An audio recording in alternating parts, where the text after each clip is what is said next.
As spawning in the top left-hand corner, we have the German Protoss player. We have the German Protoss representing Streamer Zone. It is Jumy. And spawning in the bottom right-hand corner, we have the French Protoss player, the Blue Protoss, representing his new team, Alien Esports. It is Arrogfire.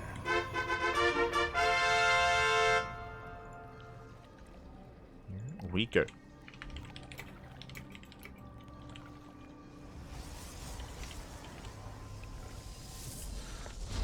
As our PvP is upon us, and welcome one and all to Gressvan.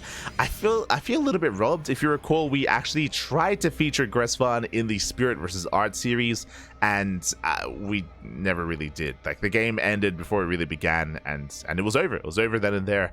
So now we're able to embrace it once again after quite some time. If you're curious, Gressvan, what is that? Oh, it was in the map pool like 2 years ago. What's going on? Well, we have an extended map pool. For OSC events, there is an extended map pool.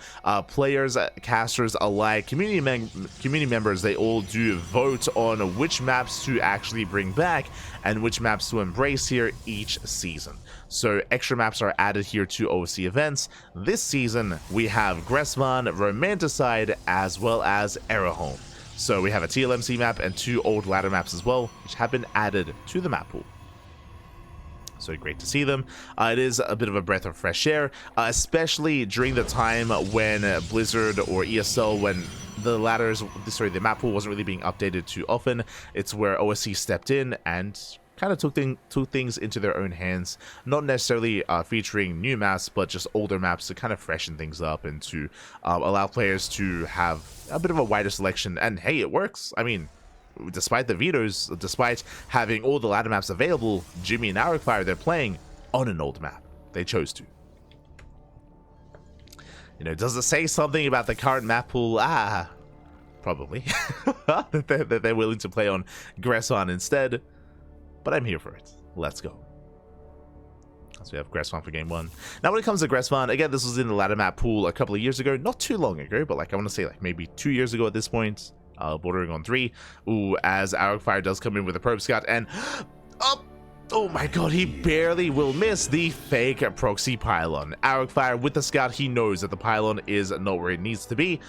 Sorry, I should say, yeah, he is aware that the pylon is missing. The pylon is not where it should be. Alas, we know that it's just hidden here in the corner. It's a fake proxy pylon. As you can see, Arrogfire, he's scouring the map towards the north and south with 2 hallucinations.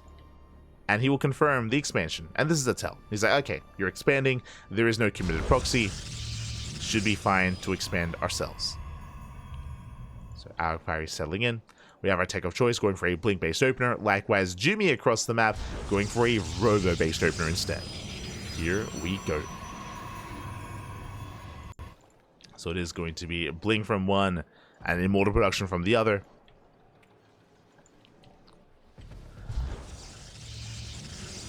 Cheeky move out of Jumy, does threaten with an Oracle, trying to make it look like he went for a proxy Stargate.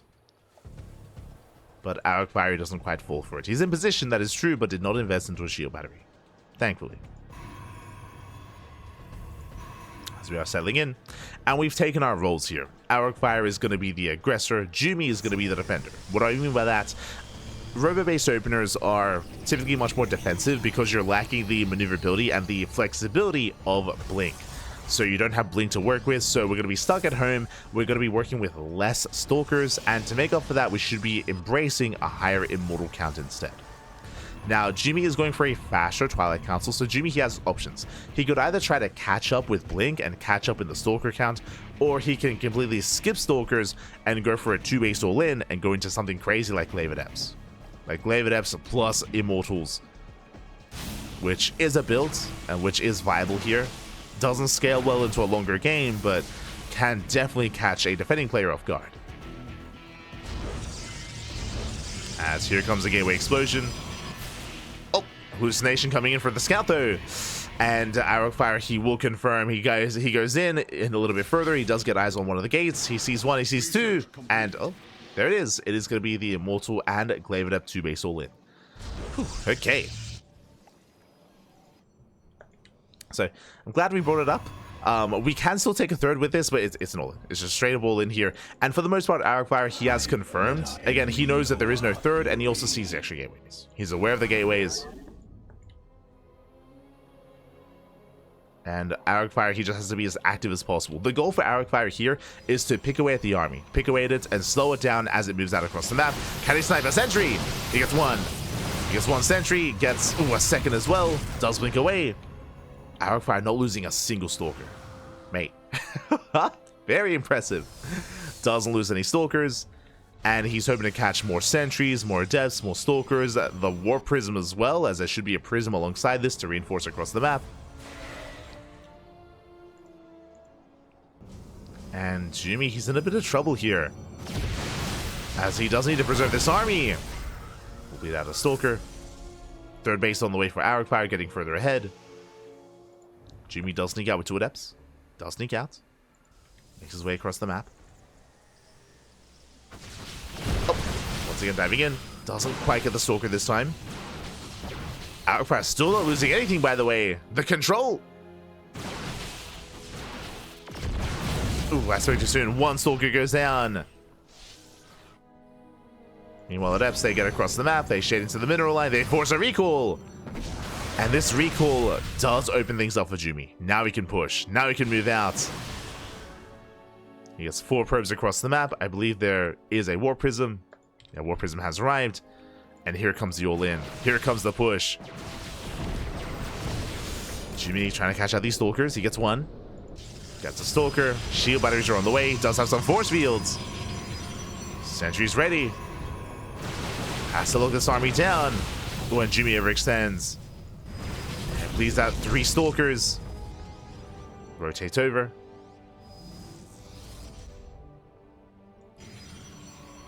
Rotates towards the 4th. Probes in position. Arrogfire keeping up.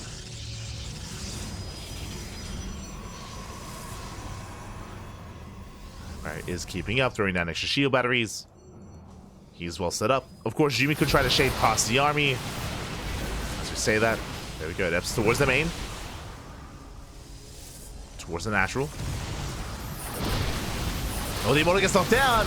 Brutal catch. 1 immortal falls. A bit of a wasted force field there, as it was a little bit unnecessary. Regardless, nice pickup. Gets an immortal. Shade is denied. The longer this goes on, the better it is for Arrogfire. As adepts they get across the map, probes are going down. Jumy, he's already all in. He can't afford these losses. Not like this. So once again, more adepts going down. There's another shade. 7 probe kills across the map. He's still not done. Adepts are still up and running. They're still popping off, getting 9 probe kills. Arrogfire breaks out. He does find the stalkers.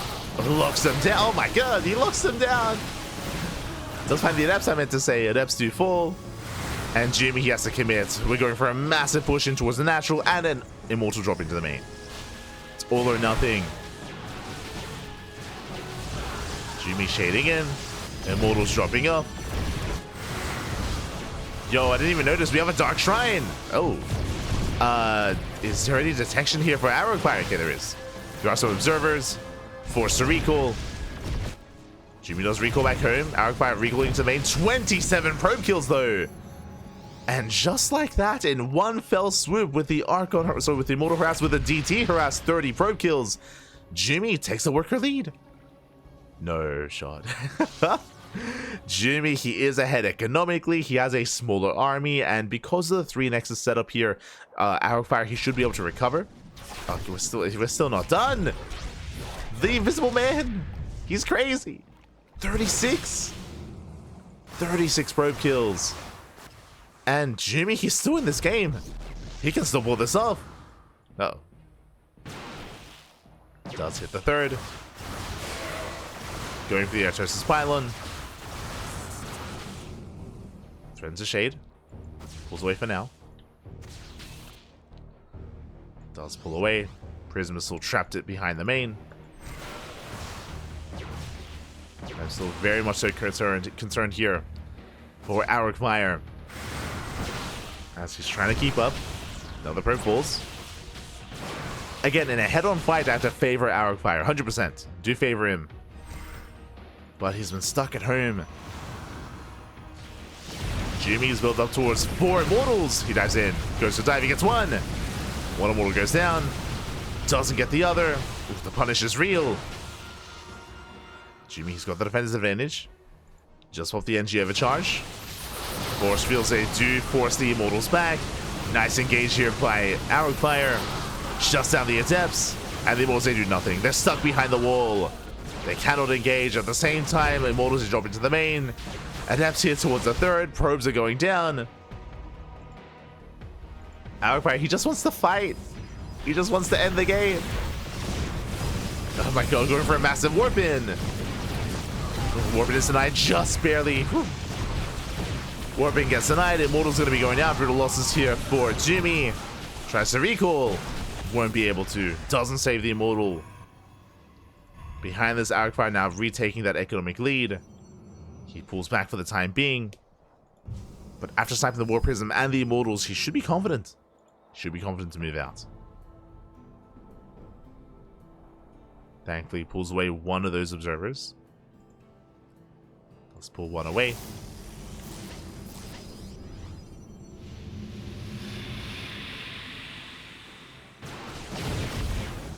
Stalker's poking in. Arrogfire rotating into the main. Blinks in. Blinks into the main base. Knocking down the pylon. Hitting with the army.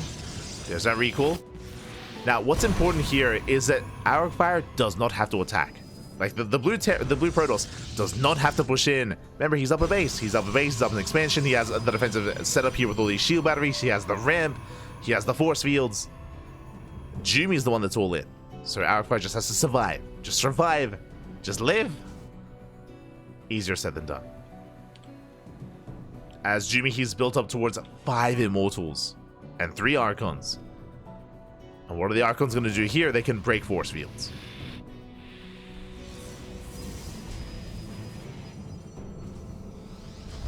They can break force fields. Another Archon on the way. Does attempt to force field the army. Oh, almost gets an Archon. Jumy pulls back. Jeez, Arrogfire throwing down more cannons, more shield batteries. The defensive setup here is insane. Jumy finally going to expand. It's a very late expansion. Very late third.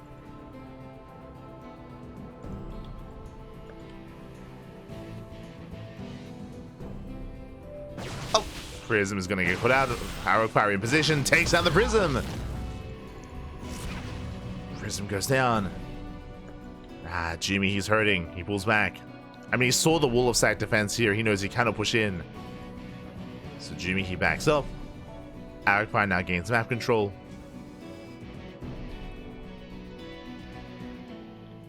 And I don't think, once again, I don't think Arrogfire has to move in. I think get a fourth. Get a 4th base. Tech up into disruptors, ideally. Can he get there?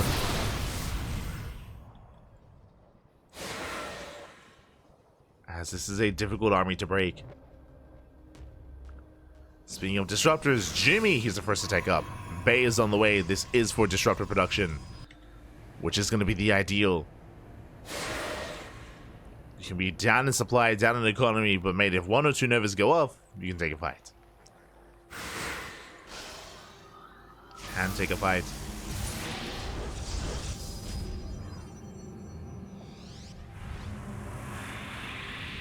Arrogfire warping in more Archons. Getting to a more Archon heavy composition.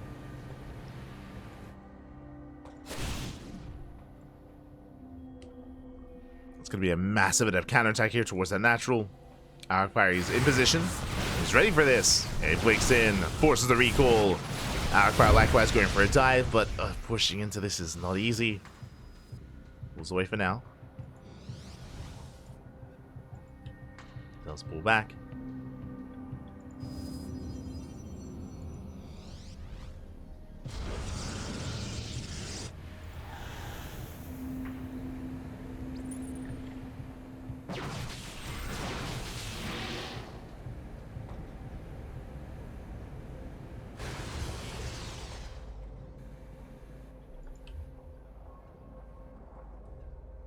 He's going to eventually max out. Thankfully going for a second robo.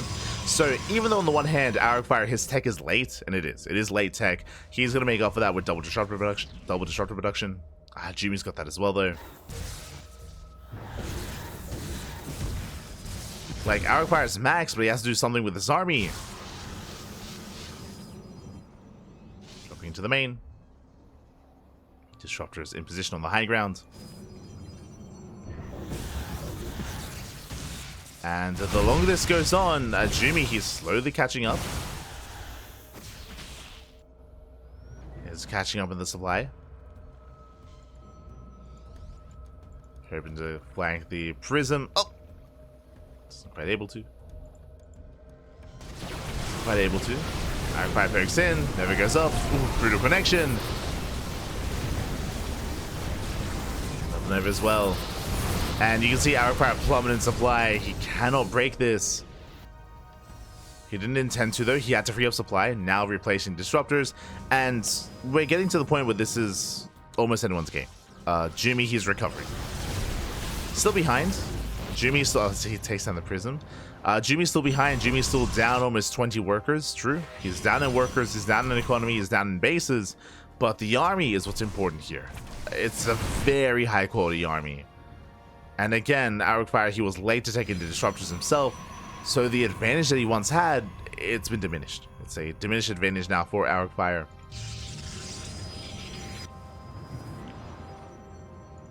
This can still go either way. Still anyone's game.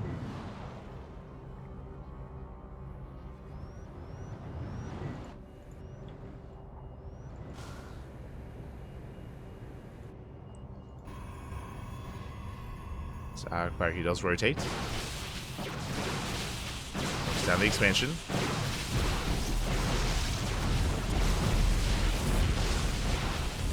Knocks down the expansions. Rama hit towards left hand side. Going for the dive. Jumy setting up a surround. Uh-oh. Coming from both angles. So I'll say bust into the mineral line. Probes are falling. Probes are falling, getting 15 probes.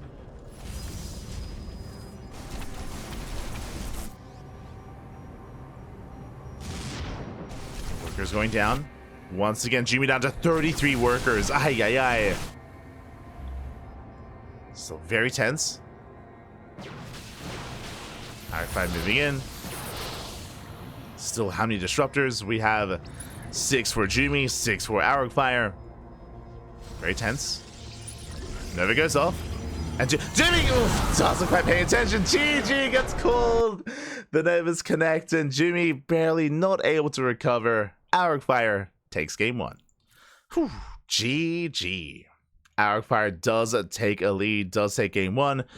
But a very tense game 1. Very tense. Arrogfire, this was a pretty long game. It was a pretty long game.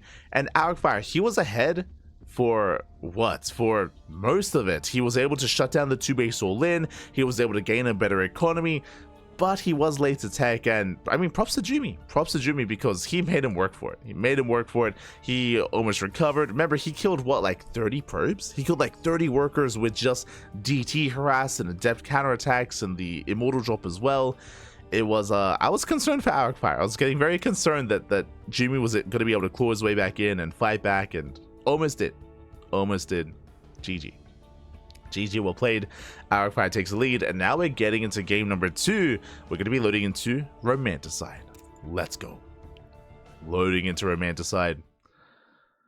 Once again, these 2 players are more than happy to embrace the older maps instead of the current map pool. We're loading in. And in the top left-hand corner of Romanticide, we have the German Protoss player, the green Protoss representing Streamer Zone. It is Jumy. And spawning in the bottom right-hand corner, we have his opponents. We have the French Protoss player, the blue Protoss, representing Alien Esports. It is Arrogfire. Again, welcome one and all to Romanticide.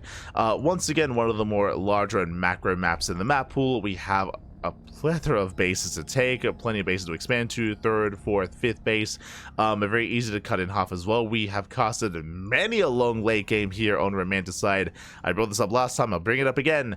I remember being looked into a PvZ here a couple of years ago, back in 2021, when casting AZ Champs in the ESL studio. I was casting alongside Pilsky, who's a CSGO caster. And we were covering Risky versus, I believe it was Risky versus Zane. And we were locked into this game for like over an hour. It was over an hour just on Romanticide.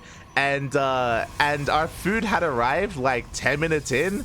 And we're like, oh, it'll be fine, it'll be fine. I think we got like El Llanos or something. We got like some charcoal chicken.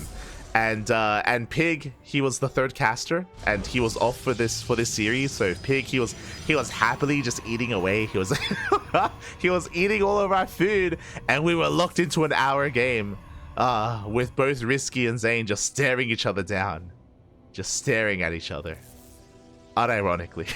Oh no, it was a dark time. It was dark times.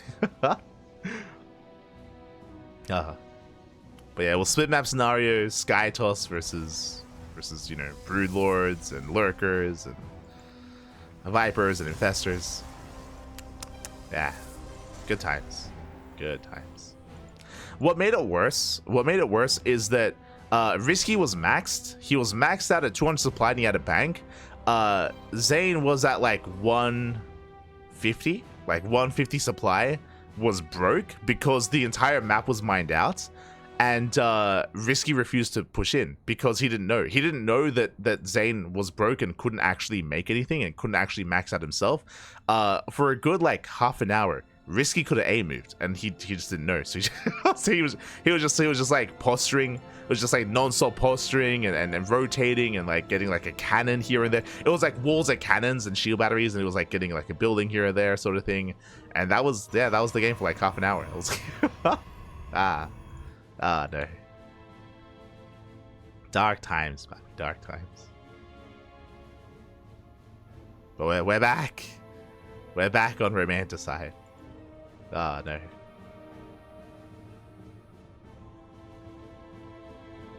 But now Blink is on the way. It's going to be Blink-based opener out of Arrogfire. Once again, Robo out of Jumy. So this brings us back to the previous game. Similar setup here where we have our tech of choice. Arrogfire, he's going to be the more active player. He's going to be more mobile, more flexible. He will gain map control with Mass Blink Stalker. Jumy, he will be having delayed Stalker production and delayed Blink in favor of Immortal production as well. Now, as we said last game, this can lead into a Twilight Council, into Immortal production with Glaive Adepts, into a 2-base all-in, which is actually what we saw last game. But this could also lead us into a different direction as well. This could be a 2-base setup here where you build up towards 4 or 5 Immortals, you expand behind it, but then when you push across the map, you have a crazy Immortal count, which is just a really robust army. It serves as a backbone to your composition, and you can snowball out of control from there. Oh my god. As we're opening up with a War Prism. Interesting. Prism opener here out of Jumy. This is a way to turn this more defensive build into something more aggressive, building up a lot of sentries, and this should be for Adept Harass. As you can imagine, when it comes to Adept Harass in this matchup, it can be difficult early on because your opponents, all they have to do is just wall off. Just wall off here with 1 pylon, 1 shield battery with a probe in position. It can be very difficult to actually get into these bases with Adepts, but you can bypass that with a War Prism. I say that, Jumy, he's moving out with how many sentries? With 6. 6 sentries here. Blink is not done. Jumy, he's going for it. He's just going for a kill. He's going for the kill at this point. Now, force fields can be insane in this kind of position because Blink is not done. So you can lock down an army and completely catch an opponent off guard. We have a fake Prism into the main. Arrogfire, he was forced out of position. The army's moving in. And can he look down the army? So far, he does. Clutch Micro, he pulls away those Stalkers. Ooh, we'll lose 1 though. Trades 1 for 1. Sentry's gonna be going down. Shield batteries are within range. Yeah, they're barely within range. Blink does complete. And with the power of Blink, with the power of those shield batteries, Arrogfire, he's holding on. The Prism, up, 1 more volley. 1 volley goes up, Prism goes down. Arrogfire holds. Arrogfire, he is holding. He shuts down the aggression, he shuts down the push. Jumy forced back, and now he expands. A late expansion, a late third base. I mean, he's at least containing Arrogfire. But Jumy, he wanted more. He wanted to kill. Back at home, Immortal production has begun. Third base is on the way. We're going to have to take up into a Forge, into a Twilight Council. Jumy, he has some catching up to do. Now, thankfully, Arrogfire, he stayed on 2 bases that much longer. His own third base is also late, but he has uplink stalkers, and he's pushing. His minion does try to catch an immortal, but there's a shield battery. Yeah, there's a shield battery. Jumy holds. Jumy does hold. Arrogfire forced back.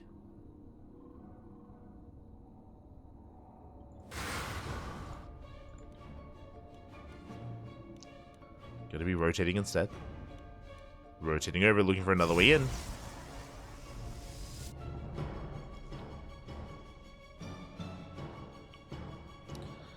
Let's see if he can catch Jumy. So far, Jumy, he's ready. He's got his real immortal, he's got his fake immortal. Will scare Arrogfire away. Oh! As he does snipe one of the sentries. Yeah, sentry and a stalker. Better trades for the blue Protoss. The immortal count is building up over time. We are getting there. Arrogfire poking in. Getting ready for some Adept harass. We have 2 Adepts towards the left. We have the main army on the right. So behind this, the Dark Shrine is on the way. I mean, again, Jumy is in an awkward position. DTs that can help him recover. As the army's distracted, Adepts they shade in. They get a probe. They get a probe, they shade into the main base. More probes going to be going down. And Arrogfire, he cannot break the main army, but he doesn't need to. He's killing probes. You got 6. 6 probes going down. Back at home, Arrogfire, he catches up in the probe counts. He's got his own robo, War Prism's on the way, committing here to just purely blink Stalker. +1 is almost done.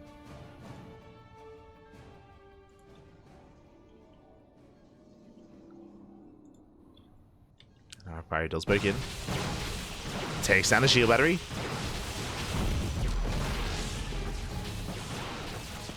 Doesn't lose any Stalkers. Moves in as well, gets 1, gets 2 probes. Nice pickoffs. At the same time, though, we do see Jumy across the map. Denies mining time.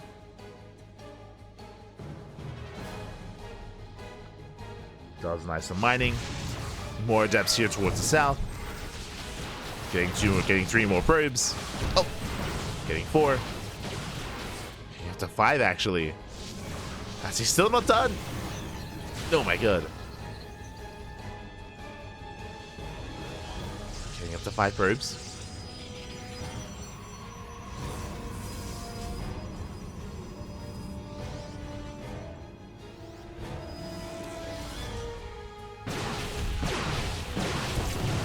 Fire starter stepping forward.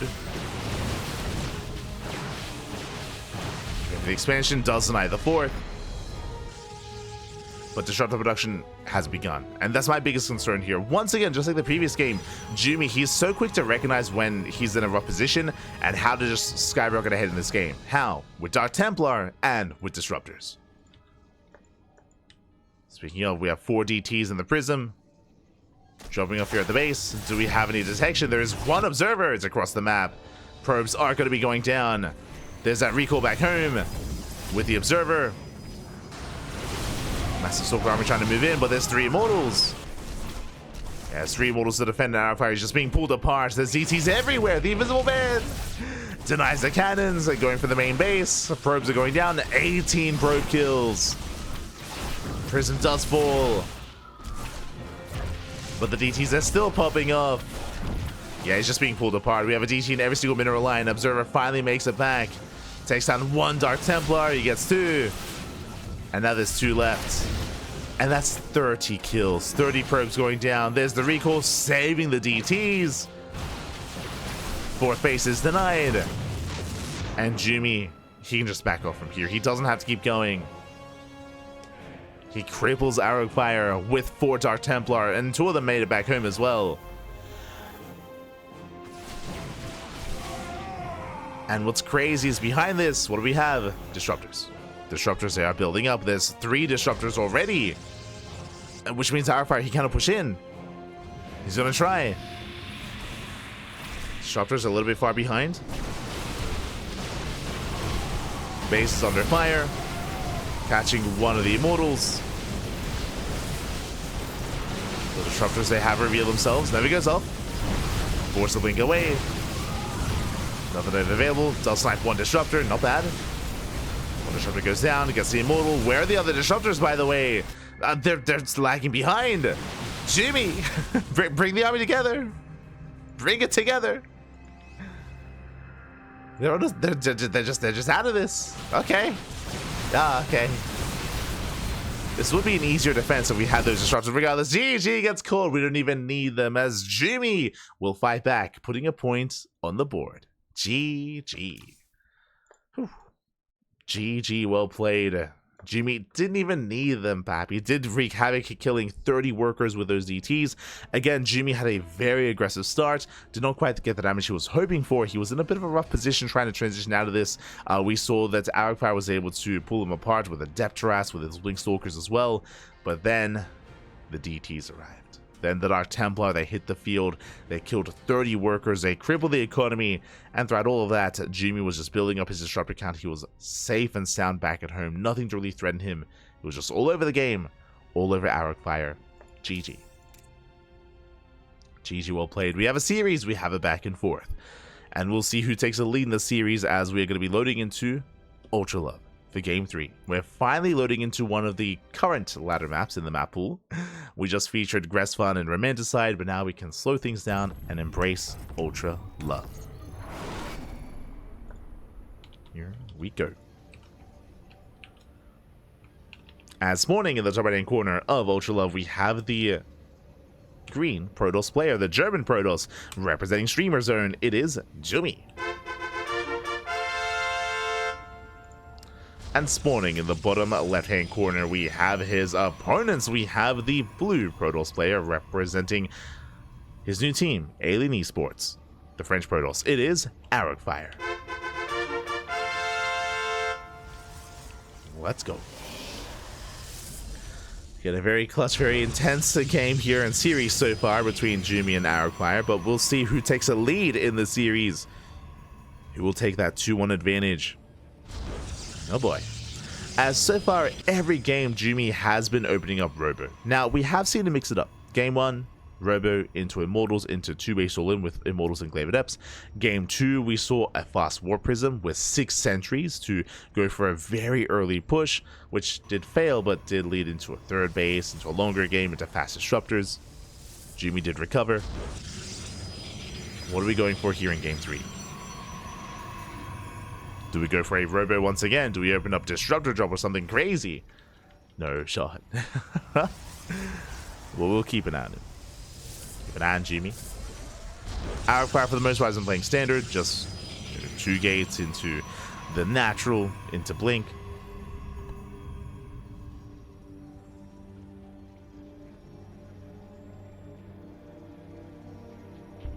Players have yet to deviate. Oh, as Arrogfire, he will hide a pylon. Interesting. Pylon is going to be hidden. Jumy, he is aware that the pylon is missing. He knows the pylon is nowhere to be found. He can see him checking, scouting here towards the common Robo locations for Proxy Immortal. So it looks for a Robo. Second probe gets sent out, still looking for that proxy, a proxy that does somewhat exist, but it is more of a macro proxy here. It is a proxy Stargate. Now, the way this works here is that we're going for Oracle production, and the goal is to get some economic damage by killing probes, and then Arrogfire expands behind this. So this is not an all-in, this is not necessarily a cheese, it is a proxy designed to give Arrogfire an economic lead. Assuming he gets damage done. And Jumy, he is hella paranoid. He knows that the pylon is not at home. He's still looking. Doesn't want to get all in. Doesn't want to get caught out by a proxy Robo or proxy gateways. So Jumy is scouting. He has yet to confirm. Adepts are moving out. Arrogfire, he is the first to expand. Again, he knows he's safe to do so. Jumy does not. Adepts are spotted. And Jumy confirms that there is natural. He confirms the expansion. Now he knows he is safe to take his own. As he does waddle up the ramp. I mean, he has these stalkers. He has to make use of them. Proxy behind this. Jumy is going to commit. He's looking to commit here. And to reinforce across the map. Shield battery is going to be denied. Adepts, they threaten the shade, but they're walled off.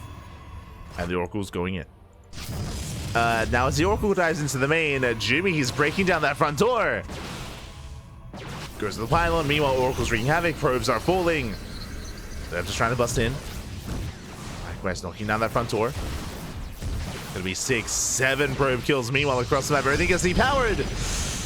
The production is depowered. What you see is what you get. What do we have to defend? We have 2 Adepts, a Stalker, and an Oracle, and that's not going to be enough.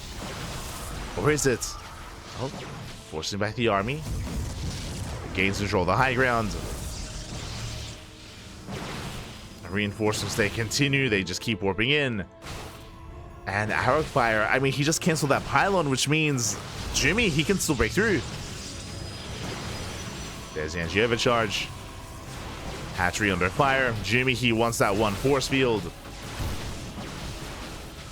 As Warp Gate is still not done for Arrogfire. And no shot, he's going to lose the natural. And natural's going to go down. Arrogfire gets across the map, but there are stalkers in position. Natural falls. And Arrogfire is going to be forced into a 1 base all in. He's throwing down 2 more gates. He's going 1 base, 4 gate blink. Boys are being pulled. There's the Guardian Shield. A lot of probes are going to be going down here. There's that recall. Does recall back home. Still building up his main army.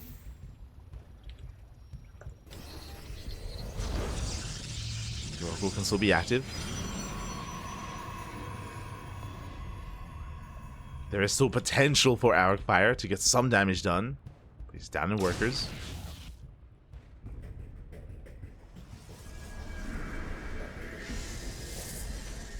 He's down.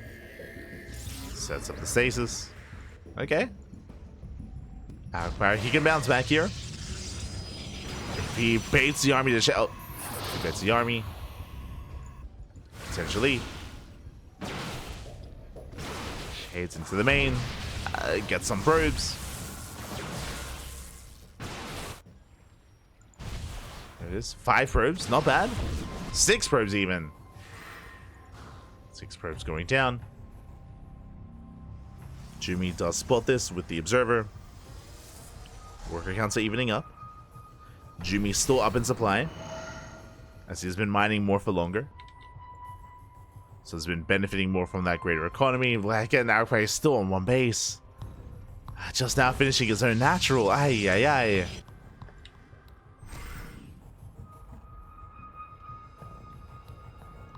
I mean, again, things are still looking bleak here.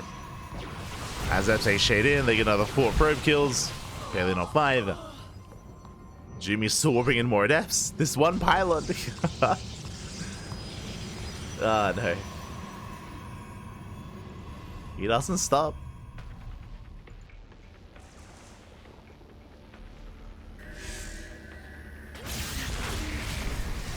Jumy's all of that Oracle. He's all over it.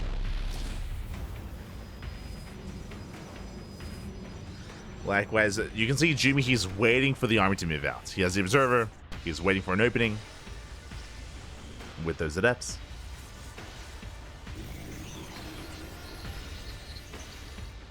And there's that opening. Arrogfire moves out. The observer does confirm. And now the Adepts move in. Adepts say move in. They're going to force the all in. Mining is denied. Arrogfire, he races back.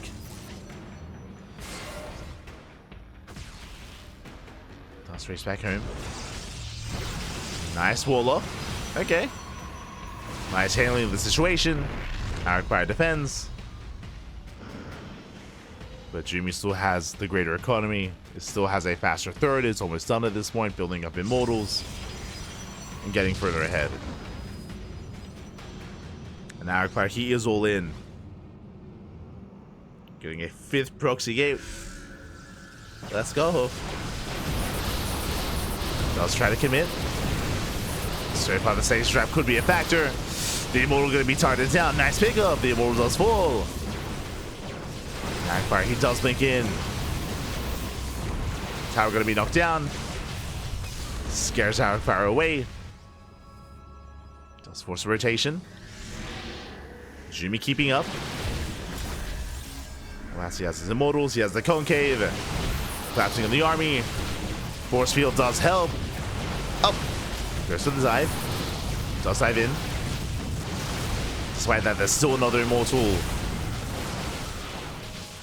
And Arrogfire has a lot of stalkers. Goes for another blink. Goes for another dive. He gets one. He gets two. He gets 3 stalkers. Ah, but there are more immortals. There are more immortals coming in. Oof. And it's just not going to happen. Arrogfire, he's running out of steam. GG gets called. That's all he had left. And Jumy will take a 2-1 lead. Whew. GG. Jumy, he will take a lead here again. Just wreaking havoc with the harass, with the initial opener. I mean, there was potential for Arrogfire, don't get me wrong, with the proxy Stargate. But remember, he went for the proxy Stargate into Oracle, but as he was attempting to harass, we saw Jumy just walk across the map. He just walked across, and if you missed out on the start of the game, how did it all begin?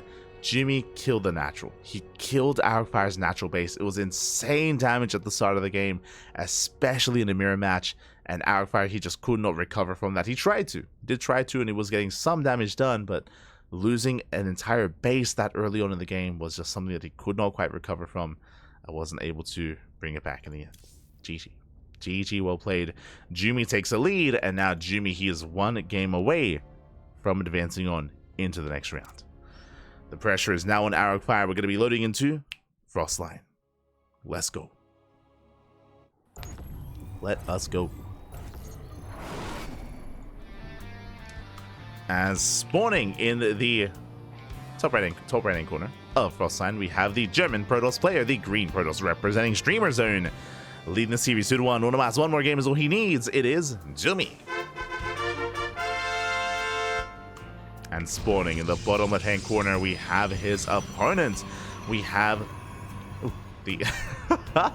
we have the French Protoss player, the blue Protoss for Alien Esports. It is Arrogfire.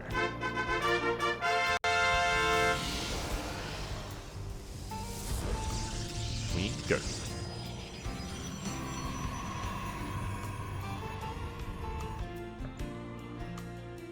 Have the fire against the Jumy. Here we go. Now, Arrogfire, he was the first to deviate. If you recall, in the last game, he went for a proxy Stargate, which in the end wasn't worth it. Truthfully, it wasn't worth it in the end, considering what he had lost in the process. Jumy did punish Arrogfire very nicely with his Stalker moveouts. And we'll see how we adjust coming into Game 4. So now 2-gate opener. 2-gate opener out of Jumy, 2-gate opener out of Arrogfire.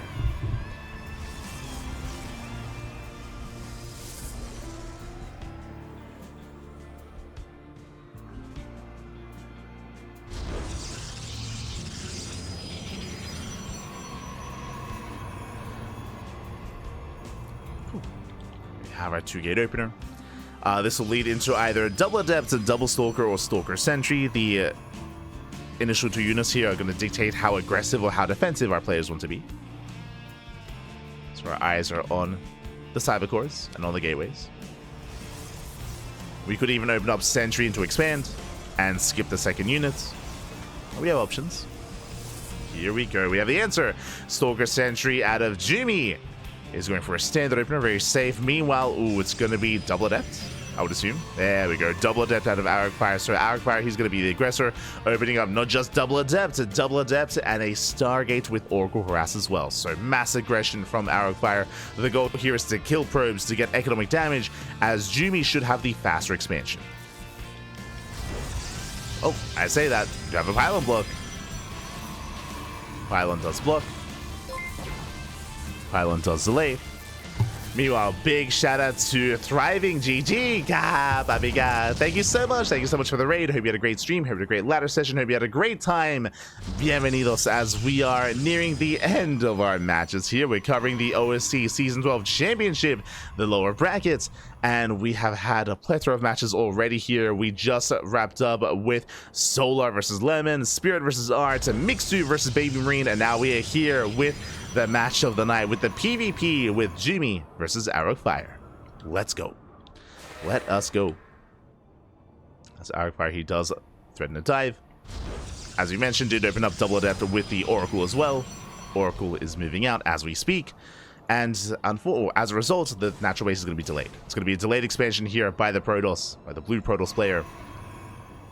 And we'll see if he can make up for it.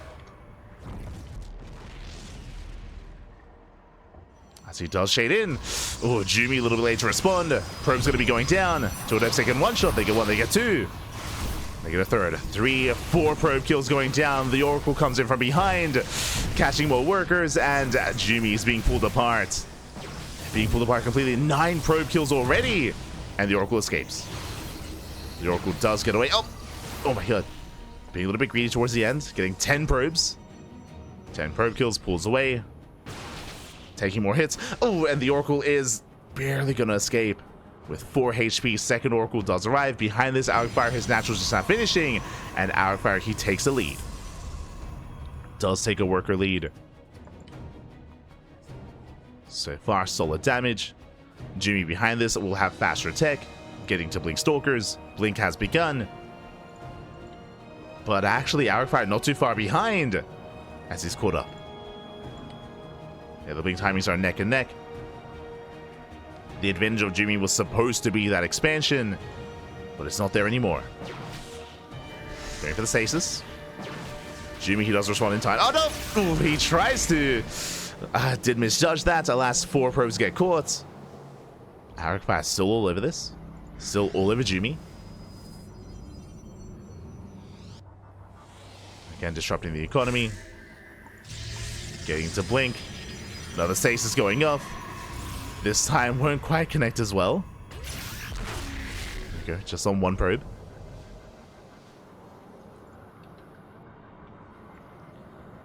Jumy's trying to maintain himself, still down in workers.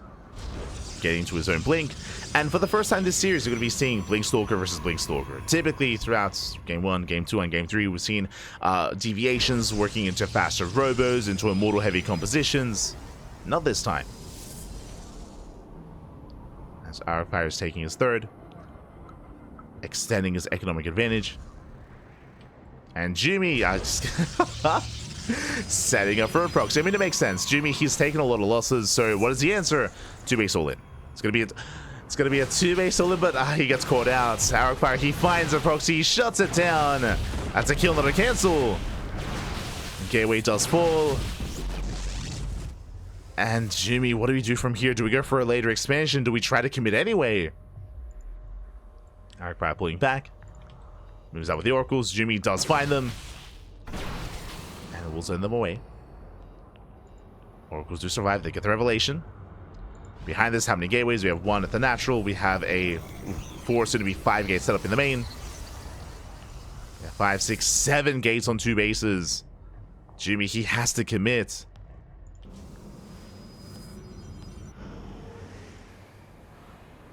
Arrogfire's not skipping warp-ins.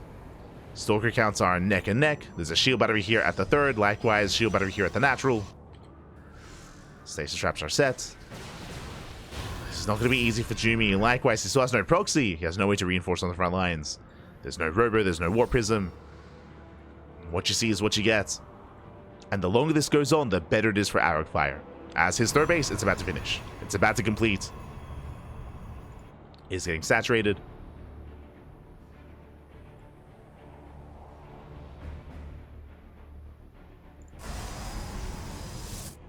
It's getting saturated. Jumy setting up a backup proxy, but this is just so delayed. It's so late. Oh no. So the best case scenario here for Jumy, I think, is Arrogfire moves out. Is if he moves out across the map, if he gets caught with his pants down, if he's out of position, then maybe nice bait. Baits out the stasis. But last Arrogfire, he's here. Catches another Stalker. He gets one. So if I good control of Jumy, he baits out both stasis traps. There's still one left. Does he know? Again, Arrogfire trying to bait him in. The last two Oracles, they get left idle. Both Oracles go down. Nice catch. And Arrogfire, he just commits. He does commit. Coming in for almost a surround. I mean, I say that. Can reinforce from behind. Blinking back. Does blink back. Boys are being pulled. Locking down the army. And this is the surround we were waiting for. And Jumy, he's running out of Stalkers. He's running out. And these are losses that he can't afford. Being forced further back towards the proxy. There's no gateway. Slow warp-ins. And they get shut down. Arrogfire, he will overwhelm. He shuts down the army. GG gets called. And we are going to the ace match. Arrogfire ties up the series at 2-2. GG. We're going all the way to game 5. We're going all the way to the ace match. Whew. Oh my god. And again, this can still go either way. Again, Arrogfire doing an amazing job when it came to harassing his adepts, his oracles. He got so much economic damage done. He got 10 probes in the main. And the Jumy, he was just torn apart. The stasis traps, that didn't help. There were stasis traps as well. Catching out 5 probes in total. And with that, Arrogfire, he forced the all-in. He found the proxy, he shut it down. And now we enter the final game of the series. It all ends here. It all ends on Amygdala. As spawning in the bottom left-hand corner of Amygdala, we have the German Protoss player representing Streamer Zone. It is Jumy. And spawning in the top right-hand corner, we have as opponent, we have the French Protoss player, the Blue Protoss representing Elite Esports. It is Arrogfire.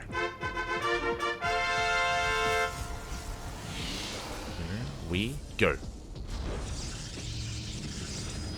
It's been an intense back and forth. We've had proxies, we've had cheese, we've had DTs popping off, oracles as well. Had a little bit of everything. We've even had purification overs and mass disruptor versus disruptor. How does it all end? As Arrogfire, he's the first to move out with that probe. Of course, welcome one and all to one of the larger maps on the map pool. Welcome to Amygdala. Very large map. A lot of bases, longer rush distance by ground. We typically expect longer games, but in PvP, anything is possible. Oh, Jumy, he's... We got the spray. Ah. The dog is pugging. Ah, no. As a probe comes in for a scouts, Jumy sitting up with his 2-gate setup. 2-gate opener out of Jumy, likewise 2-gate opener out of Arrogfire. And Arrogfire, he's looking for the second pylon as he gets thrown down further back in the main. So a bit of a cheeky position, but he finds it. He finds it immediately. Jumy hoping to force an overreaction, unable to. Meanwhile, in the main base, Arrogfire, his own pylon is just right next to his gas geyser as well. So no proxies, no cheese. Nothing crazy yet. And Jumy should be able to confirm that.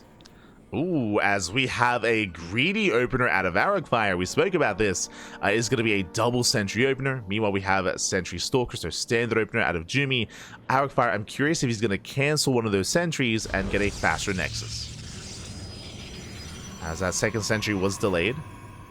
We'll see if he does let it finish. We're now opening up. And it looks like he will. Okay. Oh, there we go. Does let it finish. There's that faster nexus. So Arrogfire going for a more economic start. Jumy, his own base is going to be slightly delayed, as Arrogfire did delay his second stalk or his second unit, just going purely sentry.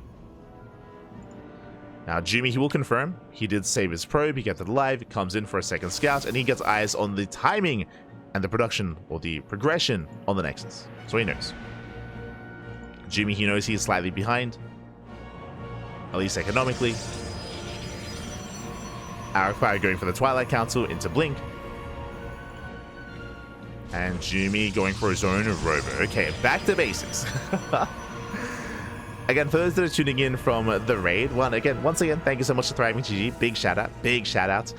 As we have seen this, I want to say this is the third time we're seeing this dynamic, with Jumy going into a heavy immortal army and Arrogfire going into Mass Blink Stalker. So once again, Arrogfire, he's going to gain map control, he's going to have the more maneuverable force, and Jumy, he'll be able to build up his immortals. He has the option to go into a faster or into a Twilight Council, into Glaive Adepts, into a 2-base all-in.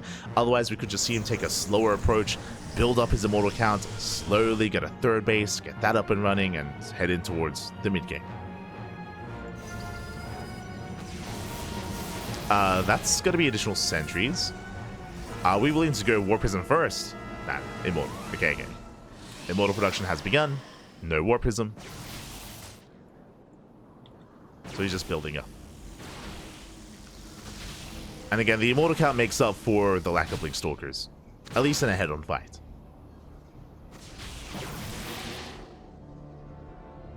Now, the question becomes from here is, does Jumy turn this into a 2-base all-in, or does he expand? We'll keep an eye on his gateways, on his production. Meanwhile, Arrogfire throwing down extra gates himself. Getting up to 4 gateways. Very aggressive here. He's going for a 4-gate setup. Typically, we'd have less gateways and we'd be working towards our 3rd. Speaking of, finds a pylon, shuts it down. Jumy has his Onaga. He moves out towards the top side. Does move out. Immortal moves out as well. Arrogfire, he's going to have extra warp bands, and yep, he's setting up the proxy. Makes sense. I was assuming that Jumy was going to be the aggressor. He is moving out, that is true, but Arrogfire, he's committing that much harder. Brings him into the main, does distract Arrogfire. Acid is fake. Army gets spotted. And does Arrogfire go for the proxy? For now, just reinforcing with Adepts. Jumy is the first to expand. And Arrogfire, he throws down another gateway. Yeah, he's going all in. 2-base all in. He's getting ready for him to move out. The Observer does spot the army. As Arrogfire moves out, Jumy can move in. He can and he will. The army gets activated. He confirms with hallucination. And we should just wait for a base trade. we can commit. Who's the first to recall? Recall is going to be available. Adepts shade in. Probes are going down. Jumy hits the natural, and there's that recall. Army races back home. Stalkers, they have arrived. They can go for the Immortal. They lock it down. We have the counter recall, but the Immortal doesn't escape. Oh my god, barely does. Whew. Barely does get away. Adepts shade into the main. Probes are falling. Now, what's important here is that Jumy's buying time. Jumy, the longer this goes on, the better it is for the green Protoss player, as he has a 3rd. He's up a base, he's up an expansion, and he's going to be up in economy. And remember, Arrogfire, he's all in. He's 2-base all in. He's moving out. The Observer does confirm. Jumy, he sees the army. He has yet to confirm the proxy, as it is a 5-gate, 2-base all in. I believe that is a 6th gateway on the way. That's a lot of gates. That's a lot of gateways here for Arrogfire. Jumy, he hallucinates half his desk. He's got half his hallucinated army. He's got 3 very real Immortals. Nice force fields, slowing this down. The counter force fields though, locking down the Stalkers. Nice blink control. Arrogfire not losing anything. Doesn't lose any Stalkers. Likewise picks off even more. So far the trades. Ooh, Arrogfire, he's only lost Adepts. Adepts and Sentries, not a single Stalker has gone down. So far the blink control is solid. Rotates hallucinations, they run out. Uh-oh. Does he run out? Arrogfire, he rotates. Triggers the shields. Dives in, he gets 1. Takes down 1, takes down 2. Now there's 1 left. The 3rd Immortal, it's going to go down as well. And now what is it remaining? Shield batteries out of energy. Boys are being pulled. And Arrogfire, he's done it. He has done it. He breaks on through. Resets the Stalker count. Goes for the Sentries. And there's nothing left. There's a handful of Zealots. There's a couple of boys. There's a DT in the mix as well. Let's go, the DT. I mean, that helps kind of. The problem here is that there's just too much. There's too many Stalkers. Behind this, we should be getting detection. DT does arrive across the map. Probes are going down. The 3rd base does fall. Oh, that's a very late robo. Arrogfire, he didn't notice. He did not notice those swipes. Did not notice the DTs. Another DT morphing in. Boys being pulled away. We're ending up in a very weird base trade. Let's go. As again, the bases are under fire. Dark Templar will eventually clean everything up. There is zero detection, but the robo's on the way. And we have a second proxy robo as well. Robos are in production. We just need one observer and to retain the stalkers. As Jumy's down to 12, 11, down to 10, losing every single probe. Getting very intense micro here, just trying to depower all the production. Stalkers, they try to get away. Robo goes down, and Arrogfire has to get the hell out of here. He can't lose too much. Ooh. Does get out. Oh no, the robo is denied. The robo falls, but again, there's a proxy robo as well. Uh-oh, it gets found. Jumy, can he shut it down? The pylon, can he get it? Oh my god, there's force fields. Ah, he cannot. He's zoned away. The body blocking, the force field. He saves the pylon. The observer's on the way. If he can shut down this robo, he can win the game. But no shot. The observer, it will pop out. We have detection. And with that, now Jumy, he cannot hold on to his bases. He cannot survive as another DT goes down. Ay, ay, ay. And now Arrogfire can just commit, and then he can recall back home. These bases going to take a long time to bring down. More DTs have arrived. Boys are being pulled back home. This I'm not so sure about, as these probes are very exposed. They're going to try to fight, but I mean, there we go. A couple of stalkers do race back as well. Probes are going down. Oh god, we're going to be throwing away every single probe. Arrogfire. We didn't have to do this. He loses all the workers. He can't afford another probe. But alas, across the he has detection. GG gets caught. Good luck in the next round. And Arrogfire, he will take the series 3-2, advancing on in OSC Season 12 Championship. GG. GG, well played. A very chaotic finale here. I mean, again, the DTs, they almost won the game. They killed the robo in the main, but alas, they did not depower the robo out on the map instead. I mean, that would have been potentially a win condition. I mean, even if he had killed and even if he had denied that detection, it still would have come down to the base trade with who can destroy the buildings faster. But it would be so awkward and so difficult to maintain that stalker count against all those DTs, because there were like 6 Dark Templar on the map. There were a lot of DTs, and it was getting very, very difficult to preserve the army. So that could have gone either way. Regardless, GG, well played. Observer arrives, and Arrogfire, he claims it. Congratulations. Congratulations here to Arrogfire. He does claim the series, and Jumy is knocked out of the tournament. He's knocked out of the OSC Season 12 Championship. GG, well played. He played very well for himself, and I know he is a fan favorite. He does do a lot of streaming himself, of course, but Arrogfire, he has been on fire. No pun intended. Again, Arrogfire, he was on a hiatus for a long time. He was on a hiatus. He was gone from the game, but he recently came back, and he has been looking insane. He's been bringing down a lot of big players here, causing upsets, and it's been great to see the return of Arrogfire. Been great to see the return. And with that, congratulations. He does advance on into the next round, and we'll be catching up with players like Arrogfire, with players like Solar and the others next week. Un momento here. Un momento. There we go, as we switch our scenes over and catch up on our matches. Again, that was a lot of best of 5s. Just pure best of 5s here. Sola took down Lemon 3-1. We had Spirit taking down Art, Mixu taking down Baby Marine, and Arrogfire taking down Jumy. Let's go. Did have our players popping off here. We have our 4 players advancing on into that next round. And again, we'll be catching up with the remainder of the lower bracket with lower bracket round 2 next week. Catching up next week. And then we'll be delving into the upper bracket once again. Again, plenty of matches coming up ahead of us, and plenty more casting to come as well. Speaking of, if you enjoyed the broadcast. If you want some more StarCraft, here we have our weekly schedule, 2 casts a day, every single day. There were a lot of people that were tuning in that were actually asking about Alima League. I don't blame you. Alima League is currently live. It is being casted over in Korean. It is only a Korean stream. I don't mind mentioning this again. We were the official English casters for Alima League, but Alima League is sponsored by Chijik. Chijik is a Korean streaming platform. It's like a Korean version of Twitch.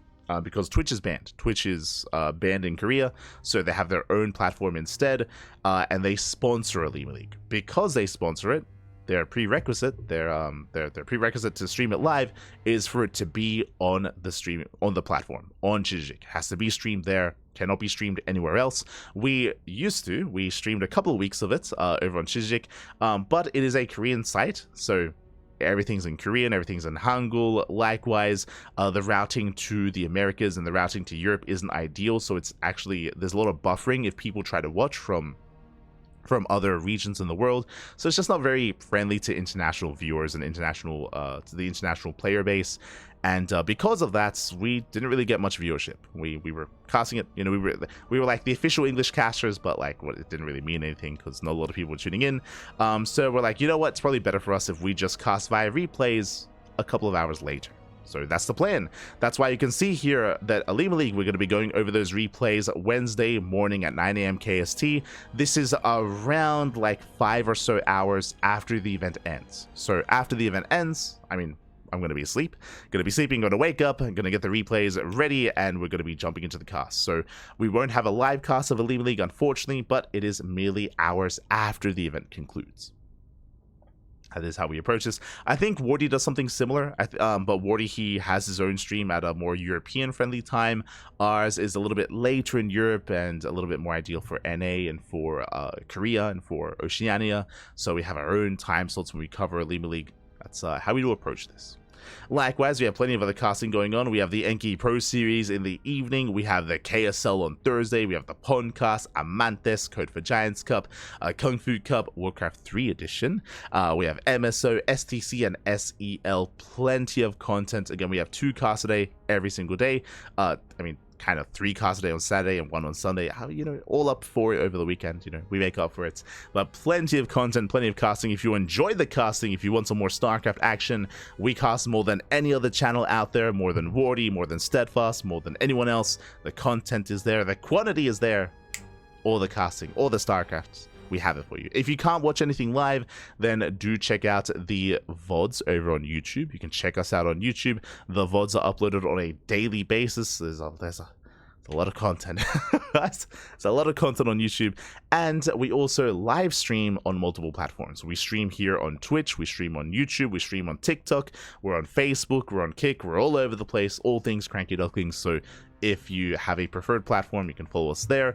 We also post on a regular basis whenever we go live on our social medias: Twitter, Facebook, Instagram, YouTube, Discord, all things CranKy Ducklings. We're all over the place. All the content, all the StarCraft. So we got you covered there if you wish. Otherwise, if you want to support us monetarily, you can do so via Patreon. !Patreon in the chat. Our Patreon directly funds our tournaments. We host events on a regular basis. You can see Sparkling Tuna Cup on Sunday. That is our weekly Open Cup. You can see Master Sworn Open on Saturday. That is our monthly Bronze to Masters tournament.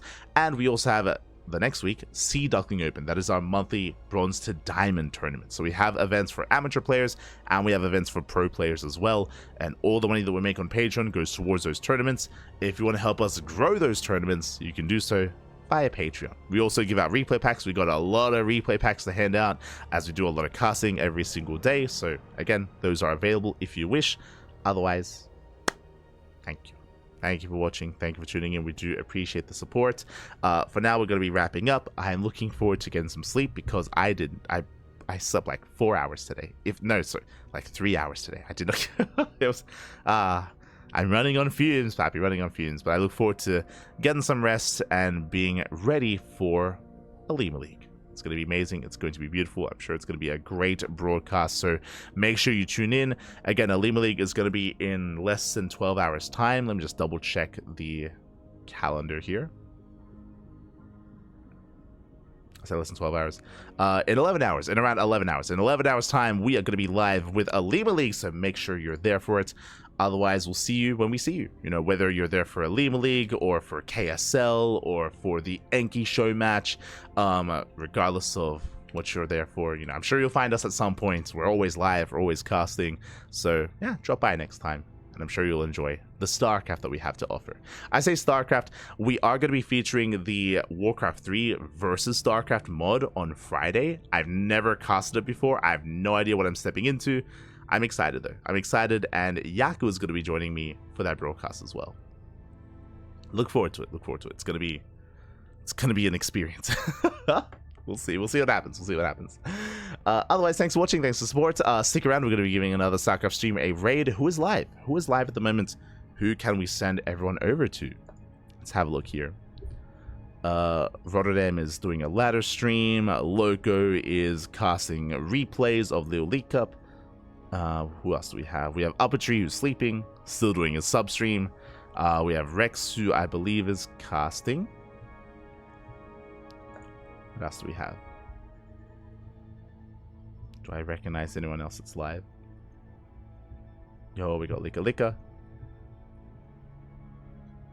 We'll find someone. We'll find someone. So with that, thanks for watching. Thanks for watching.